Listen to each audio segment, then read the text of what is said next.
मंदाकिनी गुस्से में गुर्राते हुए देवराज और गीतांजलि को देख रही थी। तू यहाँ क्या कर रही है? बेवकूफ लड़की, मैं यहाँ तेरी मदद करने आई हूँ। अगर तुझे ये लड़का पसंद है तो इसे हासिल कर ले। इस तरह छुप छुप कर देखने से कुछ नहीं होने वाला। तू मेरी हर बात पर दखल देना बंद कर। मैं देवराज को पसंद करती हूँ और उन्हें अपने तरीके से हासिल कर लूंगी। कल इन दोनों की शादी होने वाली है, फिर तू कब इसे हासिल करेगी? शादी होने वाली है तो क्या हुआ? शादी के बाद भी तो ये लोग अलग हो सकते हैं ना। क्या तेरा दिमाग खराब हो गया है? एक बार ये दोनों एक हो गए फिर इन्हें अलग करना मुश्किल होगा। तू इसी वक्त गीतांजलि को मार दे और देवराज को हमेशा के लिए अपना बना ले। बुढ़िया तू पागल हो गई है। तुझे बस तंत्र मंत्र भूत प्रेत यही सब समझ आता है। मुझे देवराज का बस शरीर नहीं, उसका प्यार भी पाना है। और इस वक्त वो गीतांजलि से प्यार करता है।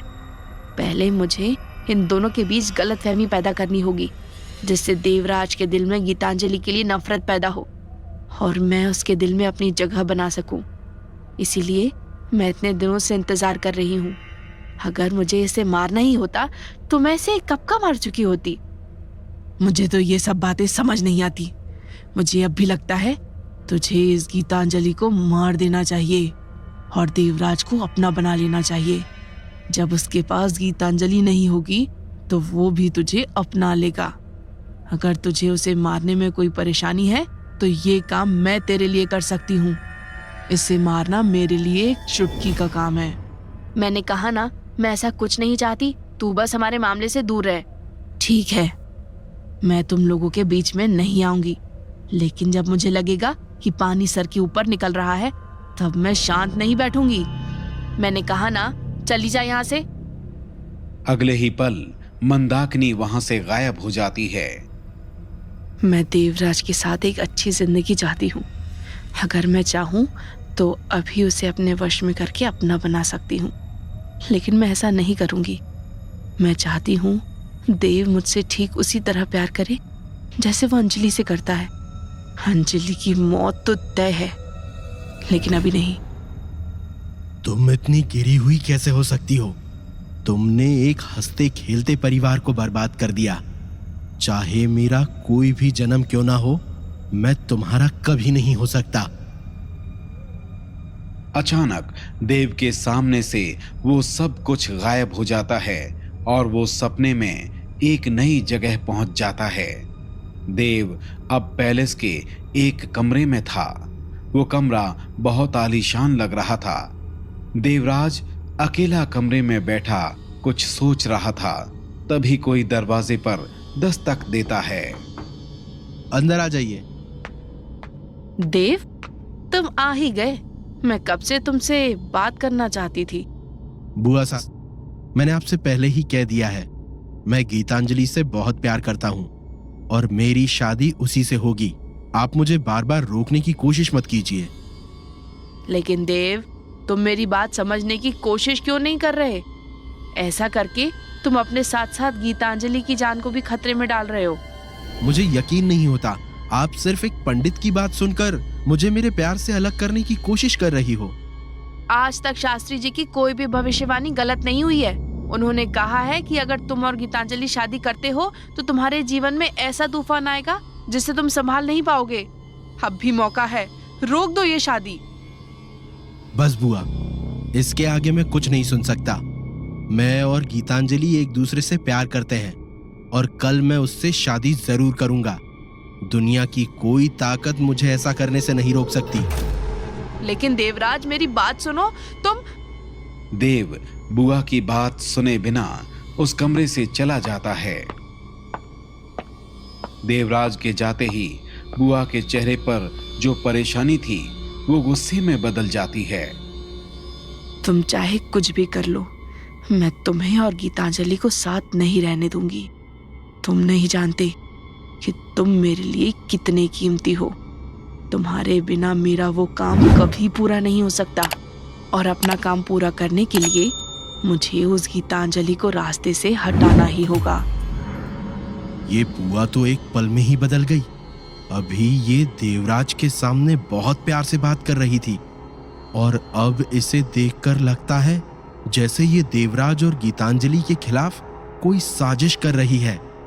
मुझे लगा था ये कहानी सिर्फ देव, वृंदा और गीतांजलि के बारे में है, लेकिन ये सब इतना सीधा नहीं है। इस कहानी में और भी कई मोड़ है। मुझे इन सब के बारे में और जानना होगा। आई होप बाबा मुझे ज्यादा से ज्यादा देर तक इस सपने में रोक पाए, ताकि मैं ज्यादा से ज्यादा इंफॉर्मेशन ले पाऊं। उस खंडहर में देव अब भी बाबा के सामने लेटा हुआ था। अचानक बाबा के चेहरे पर शिकन आ जाती है। ये कैसे हो सकता है? मैं तो देव को उसके पूर्व जन्म की यादों में ले जा रहा हूं, लेकिन ये गीतांजलि की यादों में भी जा रहा है। अगर इसने वो सब देख लिया जो पूर्व जन्म में सिर्फ गीतांजलि जानती थी, तो बहुत बड़ी मुश्किल हो जाएगी। देव वो सब जान जाएगा जिसका मुझे डर है। मुझे देव को किसी भी तरह जगाना होगा। देव फिर से सपने में एक नई जगह पहुंच जाता है। वो अब जंगल में था। गीतांजलि जमीन पर घायल पड़ी हुई थी। तभी उसे एक औरत की आवाज सुनाई देती है। ये रोने का वक्त नहीं है, तुम्हें उठकर अपने लिए लड़ना होगा। तुम कौन हो और यहाँ? ये मायने नहीं रखता कि मैं कौन हूँ। तुम्हें उठना होगा और अपने पति के लिए उसका सामना करना होगा। ओह माय गॉड, ये कैसे हो सकता है? ये तो वही औरत है जिसने 2 बार अंजलि की जान बचाई थी।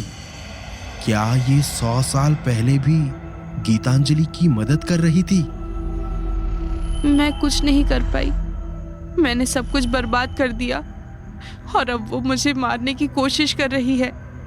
उसने मेरा बच्चा भी मुझसे छीन लिया और देव भी मुझ पर भरोसा नहीं कर रहे। मुझे समझ नहीं आ रहा कि अब मुझे क्या करना चाहिए। देव को पाने के लिए उसने अपने बचपन की दोस्त के साथ ऐसा किया। ये बात सिर्फ देव की नहीं है। क्या? तो फिर किस लिए? तुम्हें क्या लगता है वृंदा सिर्फ अपना प्यार पाने के लिए इस हद तक जा रही है? बात कुछ और है। तुम्हारे कहने का क्या मतलब है? मुझे कुछ समझ नहीं आ रहा। तुम अभी नहीं जानती, एक बहुत बड़ी मुसीबत तेजी से तुम्हारे और देवराज की तरफ बढ़ रही है। तुम्हें उसका सामना करना होगा। कैसी मुसीबत? तुम किस बारे में बात कर रही हो? वो आ रहा है। कौन? तुम किसकी बात कर रही हो? वो औरत आगे बढ़ने ही वाली थी, तभी देव अपने आप उस जगह से पीछे जाने लगता है।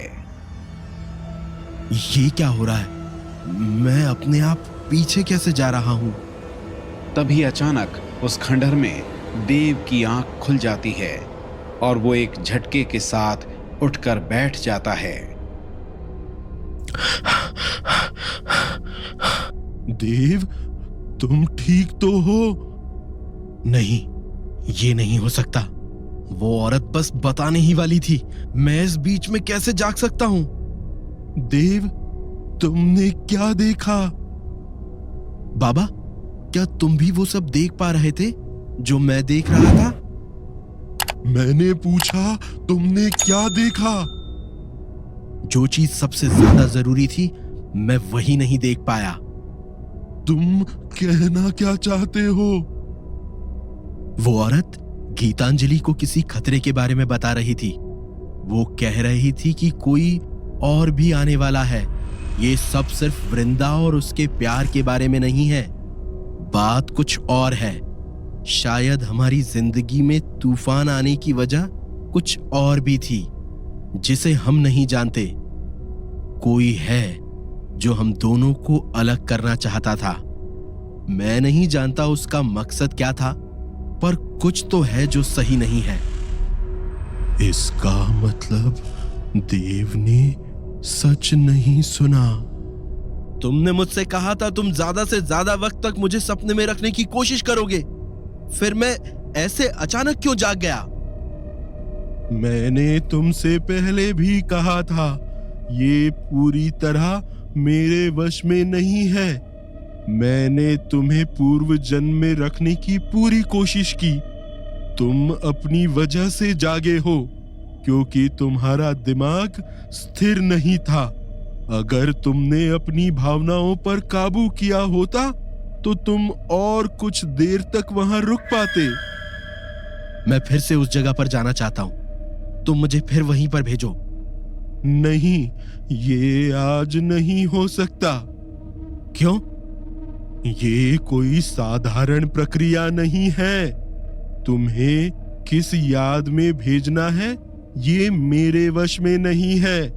अगर मैंने फिर से तुम्हें पूर्व जन्म में भेजा तो अपने पिछले जन्म के राज जानना तो दूर, तुम अपने इस जन्म की याददाश्त भी खो दोगे।